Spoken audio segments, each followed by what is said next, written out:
In other news, the man accused of the murder of Palesa Madiba in 2013 has been convicted of her death.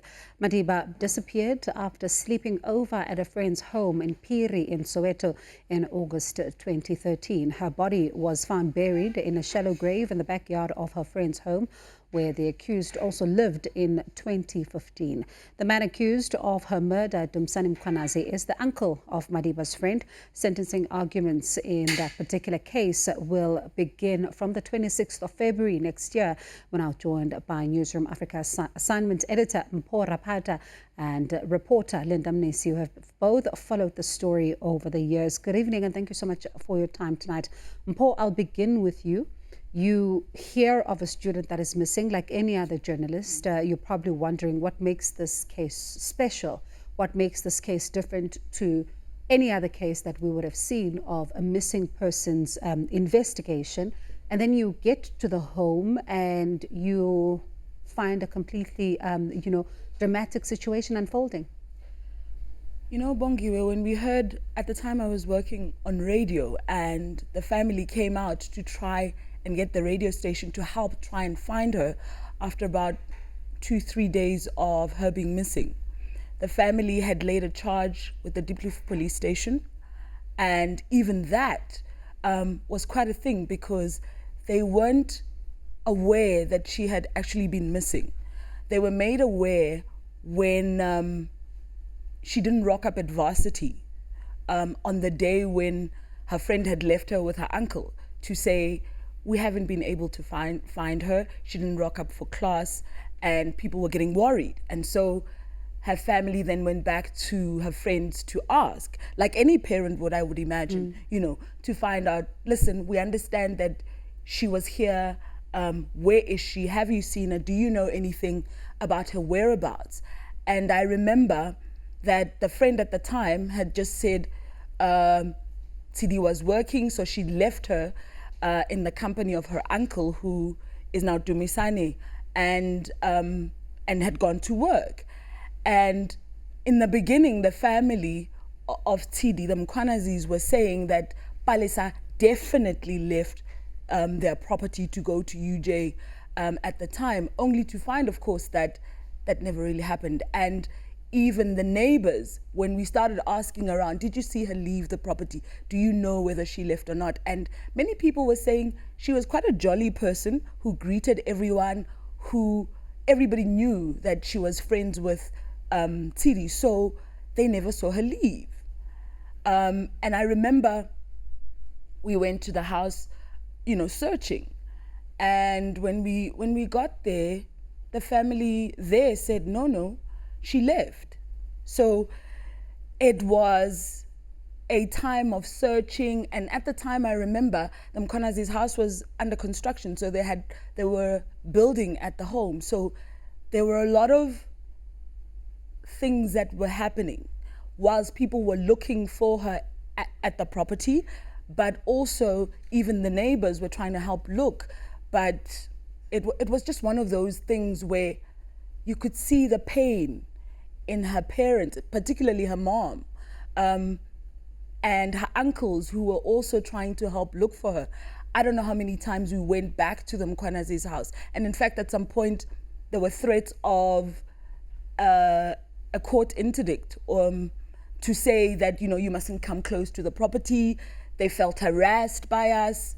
As an investigative journalist at the time, I kept going back, speaking to neighbors, speaking to friends, keeping my ear on the ground to find out if anybody knows anything. And Linda can attest to what happened today. The bizarre thing, or the strange thing, is that the people of that neighborhood were always saying they're very afraid of this Dumisani Mkhwanazi. And I was about to even go there because, Linda, you've been with, that community, especially after this matter then was found itself in the court rolls and all of that. And you tried to speak to some of the people there who are from that particular neighborhood.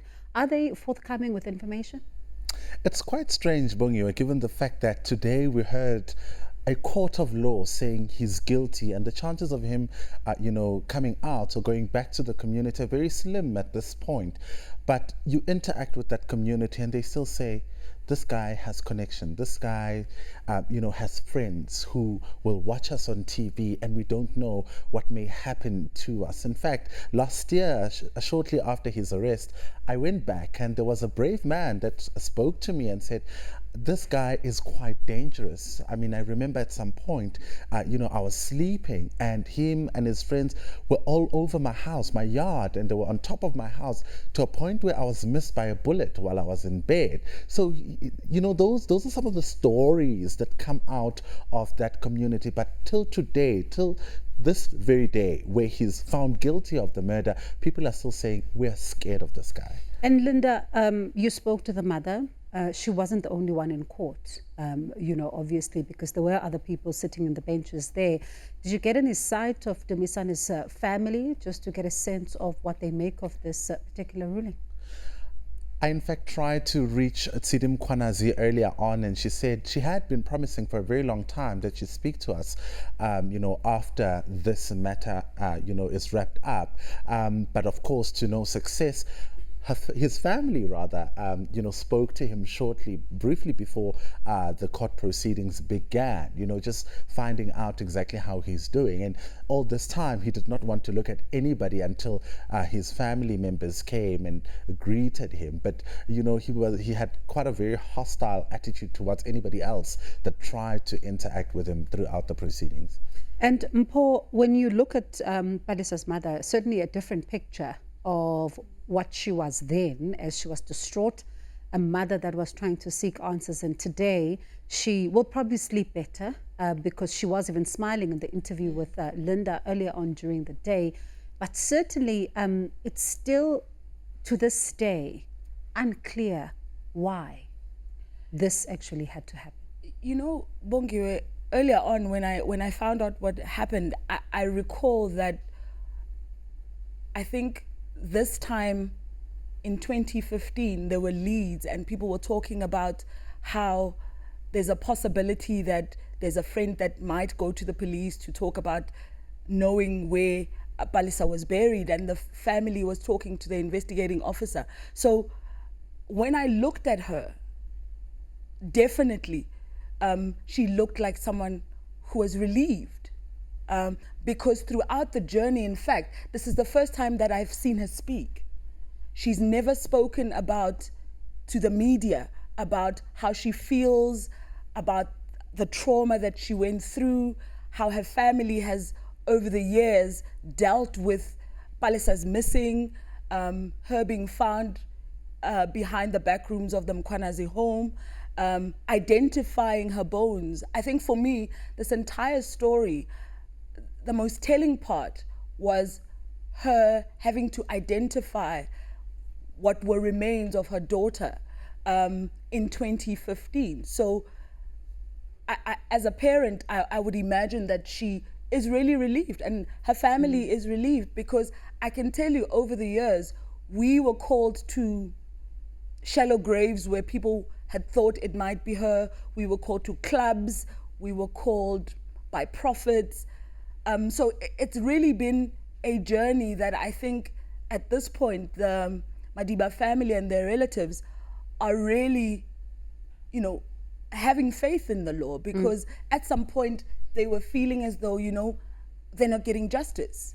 Well, certainly, this is really one of those stories that has gripped news headlines. 7 years, that's how long it took for the Madiba family to really get justice. That was our assignments editor here at Newzroom Afrika, Mpho, Raphata and Linda Mnisi, who have been tracking the story for us. And in just a moment, we find out whether the family of Palesa Madiba has now found closure. We'll be talking to her mother in just a moment.